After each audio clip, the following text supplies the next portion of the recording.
ভাঙড়ে মর্মান্তিক দুর্ঘটনা, লরির চাকায় পিষ্ট হয়ে সাইকেল আরোহীর মৃত্যু, এলাকায় চাঞ্চল্য।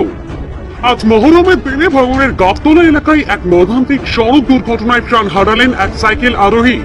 প্রত্যক্ষদর্শীদের সূত্রে জানা গেছে, ওই ব্যক্তি সাইকেল চালিয়ে বাড়ি ফিরছিলেন। গাবতলা এলাকায় পৌঁছানোর মুখে একটি বাইকের সঙ্গে সংঘর্ষ হয় তার। ওই সংঘর্ষে তিনি সাইকেল থেকে ছিটকে রাস্তার উপর পড়ে যান। ঠিক সেই সময় দ্রুত গতিতে আসা একটি মালবাহী লরি তার উপর দিয়ে চলে যায়। ঘটনাস্থলেই মৃত্যু হয় ওই সাইকেল আরোহীর। এই মর্মান্তিক ঘটনায় এলাকায় ব্যাপক চাঞ্চল্য ছড়িয়ে পড়ে। খবর পেয়ে দ্রুত ঘটনাস্থলে পৌঁছায় ভাঙড় ট্রাফিক গার্ড ও পোলেরহাট থানার পুলিশ। ঘটনাস্থলে উপস্থিত ছিলেন এলাকার জনপ্রতিনিধি ও তৃণমূল নেতা খয়রুল ইসলাম। পুলিশ মৃতদেহ উদ্ধার করে।